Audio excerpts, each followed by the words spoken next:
قبلا گفته بودیم که این اصطلاحات مثل چی است؟ مثل کلید است برای فهم عقیده اسلامی.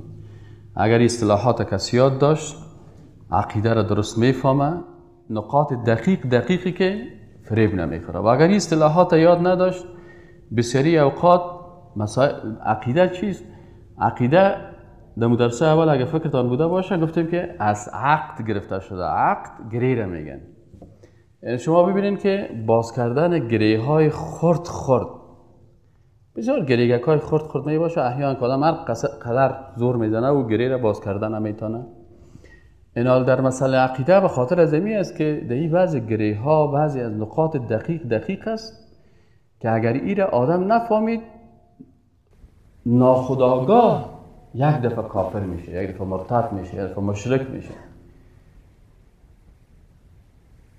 و از این خاطر گفتیم که رسول اکرم صلی الله علیه و سلم 13 سال اول در مکه تمام دروسش در چی بود؟ در عقیده بود. و آیات مکی را شما بخوانید کلش در عقیده است. و بدبختی ما در افغانستان چی هست؟ که ما یک روز در یک پانتون بودیم، استاد ما یک پروفسور عرب بود، بسیار آدم فهمیده بود. باز ما سر از این چیز ازی یک روز یک محصل سر کدام چیز انتقاد کرد. یک مسئله مستحب بود یا مباح بود، سر از او که استاد زیاد جنجال کرد. این صنفی ما در داخل پانتون هستیم، از 60 و چند مملکت محصلین هستن. از امریکا بود صنفی های ما، از اروپا بود، از آسیا بود، از افریقا بود، از کل کشور هست. ما تقریبا در اون صنف 4 نفر 4 نفر بودیم انشاءالله. 4 نفر در دوره لیسانس ما افغانی بودیم، دیگه باقی از دیگه کشورهای اروپایی و امریکایی و آسیایی و افریقایی اینا بودن. یک صنفی ما از پاکستان بود.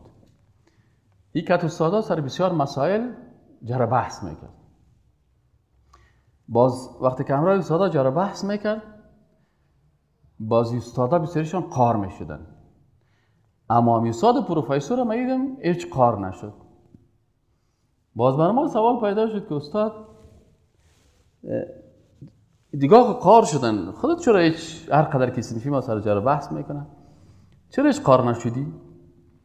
بازی خنده کرد، گفت من بر دلیلشون من براتون میگم.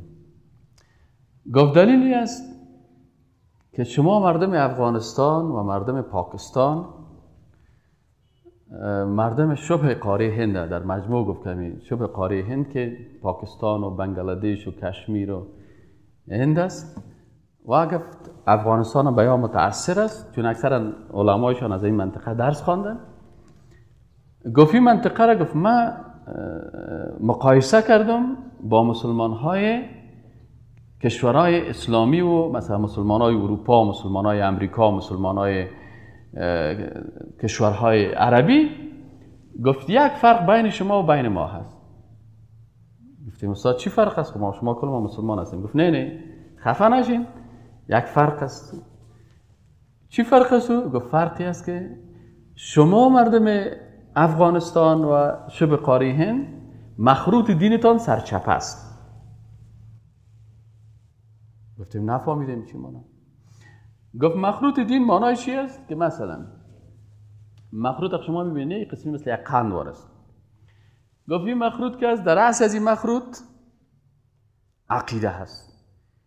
اول انسان مسلمان باید عقیده را یاد بگیره. اول چی را یاد بگیره؟ مخروط دین کشیدیم در رأس چی است؟ عقیده هست. گفت شما مردم افغانستان چی کردین؟ اول عقیده هست در اسلام. عرب، اروپایی، امریکایی یا چی میکنن؟ گفت یا که مسلمان هستن، گفت یا اول از عقیده شروع میکنن.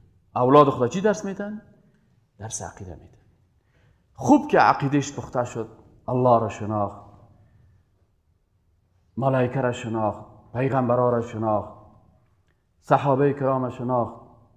خوب که عقیده ازی استوار شد و قوی شد، باز برش فرایض یاد میده. برش میگه بچه مالا که عقیدت خوب شد، از فرایض شروع. این فرض است، این فرض است، این فرض است، این فرض است، این فرض است. اولی رو یاد بگیر.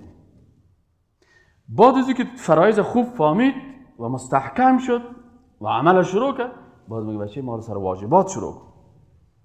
مرحله سوم واجبات است.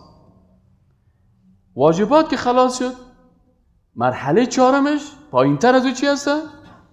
سنت ها هست. یعنی اگه رتبه است. اول رتبه چی است؟ عقیده آفرین. دوم رتبه چی است؟ فرایض است. سوم رتبه چی است؟ واجبات است. چهارم رتبه چی است؟ سنت ها است. پنجم رتبه چی است؟ مستحبات است. ششم رتبه چی است؟ مباحات است. گفت من به خاطر از تو پاکستانی یا تو افغانی یا تو هندی وقتی که سوال میکنی، من به خاطر ازی خفه نمیشم که ما با شما یک فرق داریم. برو مسلمان امریکایی رو سل کن، برو مسلمان اروپایی رو سل کن، برو مسلمان عرب سل کن. یک دین یاد میگیرن، اول از عقیده شروع میکنن، استپ بای استپ. عقیدهش که پخته شد در واجبات فرایض میه، فرایض که فهمید در واجبات، واجبات که فهمید سنت ها، سنت ها که فهمید در مستحبات، مستحبات که فهمید در مباحات. به این خاطر اگر بعد از عقیده مردم در فرایض نرسیدم نقص نمیکنم. یعنی یک نفر عقیدهش بسیار خوب است، خوب 100% موحد است، لکن بعضی فرایض از پیشش تر شده، شاید یک چند روز در دوزخ بره لکن دائمی نمیمانه. اما گفت شما مردم افغانستان چی مشکل دارین؟ گفتیم ما چی مشکل داریم؟ گفت مشکل شما این است که مخروط دیدتان چی است؟ سرچپه هست. شما اول از مباحات شروع میکنین. گفت شما اول از مباحات شروع میکنین، باز که خداوند بسیار زور بزنین باز میین در مستحبات، باز که بسیار زور بزنین در سنت ها، باز که بسیار وقت پیدا بکنین در واجبات فرایض. گفت به عقیده هیچ برتان نوبت نمیرسه. چرا در دوزخ میره؟ عقیده را نمیفهمن. از برای خدا رسول گرامی اسلام صلی الله علیه و سلم خوب در سیرت میخونیم که 13 سال آیات مکی نازل میشد، قرآن هم عقیده درس میداد و رسول الله صلی الله علیه و سلم هم چی درس میداد؟ عقیده درس. ولی ما 13 هفته عقیده نخواندیم. از این خاطر اینی مشکل است. اینی اصطلاحات کلید است در عقیده که ما تو این کلیدها را اگر نفهمیم، بسیاری اوقات انسان در نقاط بسیار دقیق که گفتم عقیده از عقد یعنی گره گرفته شده. یک گریگه که کوچک خرد است باز کردن نمیتونی.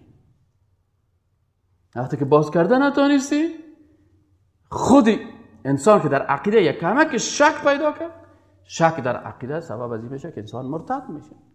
از این خاطر دشمنای اسلام فکرتان باشه، دشمنای اسلام همیشه از اسلوب شک کار میگیرن.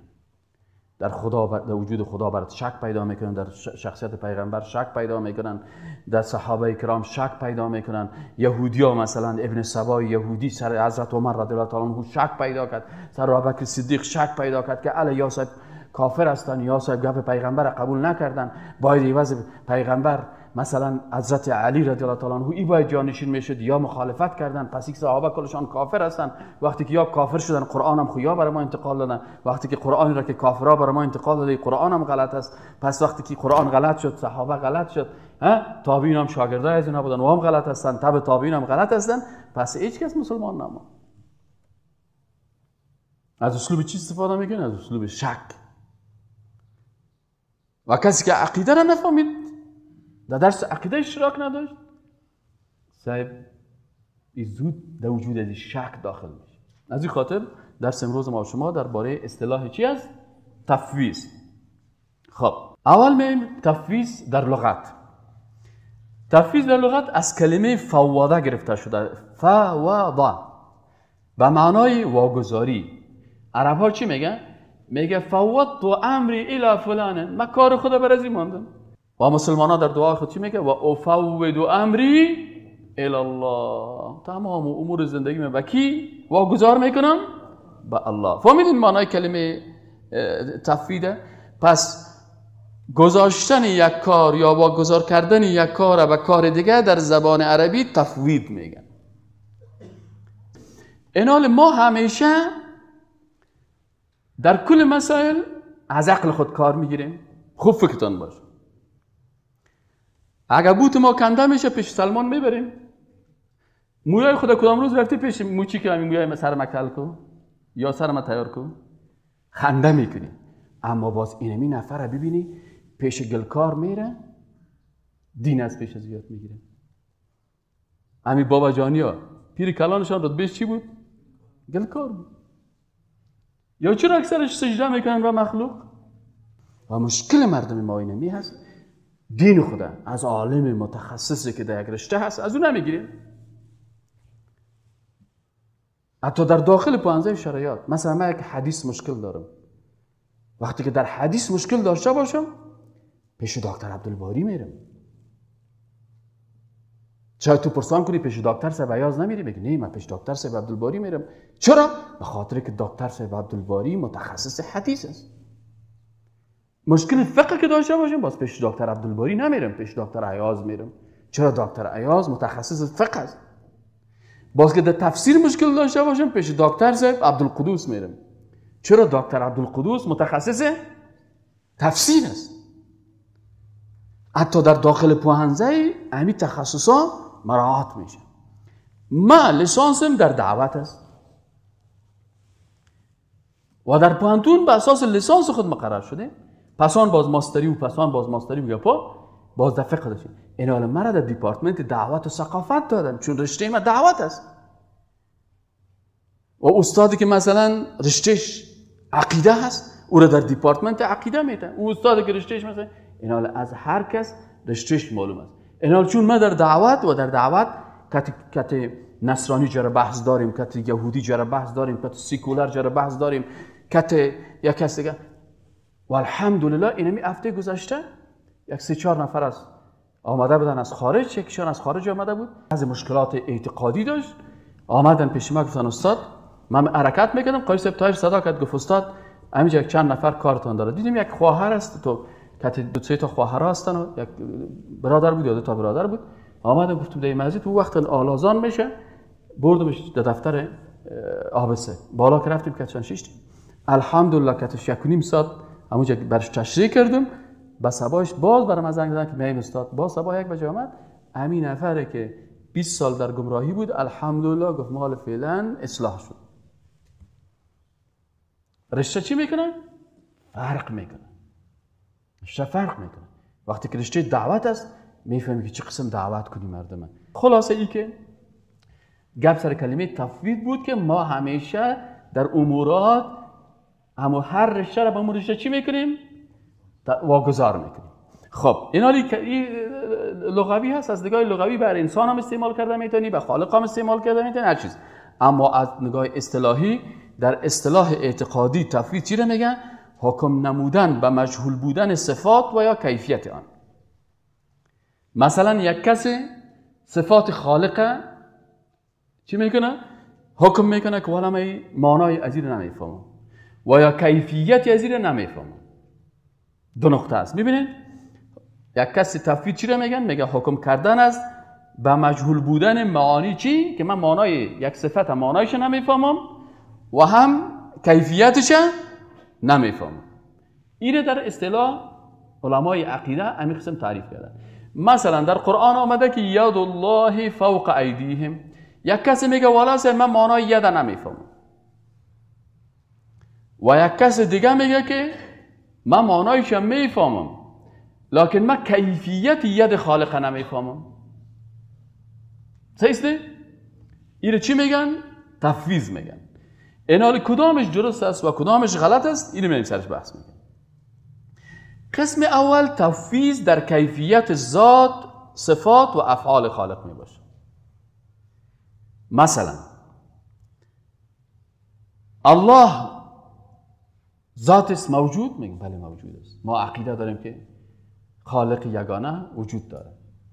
خب ذات خالق چه قسم است؟ کیفیتش؟ ما میگیم که ما کیفیت ذات خالق نمیفهمیم. این که ذات خالق چگونه هست این رو تفویض میکنیم به الله سبحانه و تعالی، چون این مسئله مربوط به غیب میشه، ما غیب نمیفهمیم. صحیح شد نه؟ این حال کسایی که عقیده را خوب میفهمن در ذات خالق، در کیفیتش، چگونگیش. چه قسم از ذات خالق؟ عقیده داری؟ بله عقیده دارم. چرا عقیده داری؟ چرا من عقیده به قرآن دارم و قرآن میگه که خالق وجود داره و عقل من هم میگه خالق برای دنیا وجود داره. لکن این خالق ذاتش چه قسم است؟ ما میگیم او ما نمیفهمیم. تشبیه هم نمیکنیم به مخلوقات، تمثیل هم نمیگیم که مثل فلانی وارث، کیفیتش هم بیان نمیکنیم، تعویل هم نمیکنیم و فقط در این قسمت چی میگیم؟ میگیم به ذات خالق متعال ایمان داریم لکن کیفیتش ما نمیفهمیم. چرا نمیفهمی؟ ادب در عقیده نمی هست. این حال کسی که عقیده را از عالم متخصص قرآن شناس عقیده خدا بگیره بگه خالق، ما میگیم قل هو الله احد الله الصمد لم يلد ولم يولد ولم يكن له كفوا احد. قل هو الله احد الله الصمد. الله بی نیاز است. چرا الله بی نیاز است؟ به خاطر او خالق است. ما چرا نیازمند هستیم؟ ما مخلوق هستیم. لم یلد ولم یولد ولم یکن له کفوا احد. نه از کسی تولد شده، نه کسی از او تولد شده و نه هم شریک داره. خیلی ما چرا از کسی تولد شدیم، کسی از ما تولد شده و ما شریک داریم؟ ما مخلوق هستیم. پس الله صمد است، بی نیاز است. نیاز به اولاد نداره، نیاز به شریک نداره، نیاز به مادر و پدر نداره، نیاز به کسی دیگه نداره. ما مخلوق هستیم، به همه چیز نیاز داریم. پس کسی که ما مخلوق هستیم نیاز داریم، عاجز هستیم و مخلوق هستیم. چون خالق است، نیازی نداره، ضرورتی نداره. ذات خالق وجود داره؟ بله ذات خالق وجود داره. پس به ذات خالق ایمان داریم؟ بله ایمان داریم. چه قسم است؟ ما ادب در عقیده داریم که کیفیت از رو به الله تفویض میکنیم، میگیم الله امو قسم ذاتش است که به جلال و عظمت خودش شایسته هست و ما مخلوق هستیم، او مربوط غیب است، ما غیب نمیفهمیم. از این خاطر یکی از چالهای شیطانی است که آدمایی که از دین بیخبر هستند، شیطان در یک شکل از اشکال میآید و این تحت محاصره خود کنه. یک جایی من رفتم که یک خانم است، پیش سفید، بی سواد، خب بسیار سرازی پریش اشتن، اتو تاویز میته و اتو چی میته. من گفتم پری خانهش خراب، چرا سر من نمیشینه؟ ها؟ چرا یک سر جوانی که خوب عقیده داره سر از اون نمیشینه؟ میره سر یک زن بی سواد که هیچ قرآن نمیفهمه، لفظ قرآن هم نمیفهمه، سر از اون میشه. به خاطر از اینکه چی میکنه؟ او پری و شیطان و جن که هست میخواه از این بی سواد احمق وسیله برای کفر بسازه. پس این زن هر کس که چی میکنه؟ خطک میدن. یه چیز برای جور میشه. چی هست؟ این از این طریق سری کسا رو سعی کنم این زنهایی که سرشان جن شیشته و پری شیشته ایتیاد کنیم. کلمه تفویض، اول قسم چی است؟ ذات خالق عقیده داریم؟ بله داریم. کیفیتش چه قسم است؟ چه قسم است؟ آدمی که در عقیده میفهمه چی میگن؟ نمیفهم. تو چرا میگی نمیفهم؟ به خاطر که میفهمی، از این خاطر میگی نمیفهمم. او کسی که میگه میفهمم بفهم که او نمیفهمه. اینی لذت درس عقیده. الف لام میم معنیش میفهمیم؟ علما میگه نمیفهمیم. کل مفسرین قرآن برین بخون ببینن الف لام میم کلش میگه الله اعلم بمراده. کلان پروفیسور دکتری که 6 تا دکترا دارن، یا دکتر ما دیگه جوان بودیم، یا دکتر ما معنی الف لام میم؟ برام میگه یا ابنی الله اعلم بمراده. حالا تو 6 تا دکترا در شریعت داری. میگه من 6 تا دکترا دارم که نمیفهمم. چرا من ادب با الله رو میفهمم؟ الله نخواسته که ما معنای الف لام میم بگوییم که من نمیفهمم. تسلیم شو. اسلام چی است؟ درسته؟ تسلیمی است به کی؟ به الله و احکام الله است. پس در کیفیت ذات الله، در کیفیت صفات الله، ید الله، وجه الله، نزول الله، صعود، این چیزهایی که کلش میایه و جاء ربک و الملک صفا صفا، در آمدن الله در کل ازیا که از چی ادب مراعات میکنیم؟ میگیم آنچه که در قرآن آمده ایمان داریم، لکن کیفیتش نمیفهمیم. در ذات، صفات و افعال این تفویض میگن. پس کیفیت از این کی میفهمه؟ نفوضه الی الله، میگیم الله خودش میفهمه. سیسته؟ کیفیتش کی میفهمه؟ الله. ما به غیب نمیفهمیم، خلاص ما کیفیتش نمیفهمیم. اینمی ادب ما هست. قسم خب تفویض کیفیت این است که بگوییم ما کیفیت ذات، صفات و افعال خالق را نمیدانیم، آن را به خالق متعال تفویض میکنیم که این اساس عقیده توحید است. این یک فرمول مهم عقیده است. ما کیفیت ذات، صفات و افعال خالق را نمیدانیم. بعضی کسا میگه بلا کیف، یعنی کلمه بلا کیف هم والله اعلم به نظر من غلط است. چرا؟ وقتی که میگیم که دست بلا کیف الله یا ید بلا کیف الله، دست الله بلا کیف نیست، کیفیت داره لکن ما نمیفهمیم. خب این نقطه را فکرتان باشه، نقطه بسیار دقیق عقیده هست. ید الله کیفیت داره چون غیب است، ما نمیفهمیم. کیفیتش الله میدانه، ما نمیدانیم. اما تو نیست که بگیم بلا کیفیت کیفیت نداره، او هم کلمه غلط است. اگر بگیم کیفیت نداره، او را به یک موجود جامد تشبیه کردیم. باز تشبیه هم از تشبیه گریختیم، از تشبیه با مخلوق گریختیم، با مخلوق متحرک او را تشبیه کردیم با مخلوق جامد. از این خاطر او را نمیگیم، میگیم بله کیفیت ذات، صفات و افعال خالق خود خالق میدانه، کیفیت داره چون مربوط به غیب است، ما نمیدانیم. تسلیم هستیم و کل شبکی تفویض میکنیم. ما فهمیدین معنای تفویضه؟ معنای تفویضه بفهمین. به خاطر از اینکه امیل برو بسیار کلام مردم های هست که بسیار دعوا میکنه که من قدر میفهمم چطور از معنای تفویض نمیفهم، از این خاطر در عقیده برش مشکل پیدا میشه. قسم دوم که از تفویض در معنا هست. کسی بگوید که ما معنای افعال و صفات را نمیدانیم و این غلط است، زیرا ما معنا را میدانیم ولی فقط کیفیتش را نمیدانیم. یعنی تفویض معنا غلط است، تفویض کیفیت صحیح است. صحیح شد نه انشاءالله؟ تفویض کلتان فهمیدین؟ تفویض خلاصش باز براتون میگم. شما اگر کدامتان می اینجا درس خلاصش تشریح میکنین، پرسان میشین تفویض چی میگن؟ بگین تفویض در لغت به معنای واگذاری، یعنی گذاشتن یک کار به کس دیگه. تفویض در اصطلاح چی است؟ میگه تفویض در اصطلاحی است که یک کسی تفویض میکنه یا معنای نامهای الله را و یا هم کیفیت. پس تفویض چند قسم شد؟ دو قسم شد. تفویض کیفیت است، دیگه تفویض چی است؟ معنا هست. تفویض کیفیت چون مربوط به غیب میشه، ما کیفیت صفات را نمیفهمیم، از این خاطر ایره به الله تفویض میکنیم. اما معنایش کسی که تفویض میکنه این غلط است، او معنایش ما میفهمیم لکن کیفیتش نمیفهمیم و او را تفویض میکنیم به الله سبحانه و تعالی. این چهار کلمه واضح است؟ واضح است؟ هر کی واضح است کی بر ما میتونه تفسیر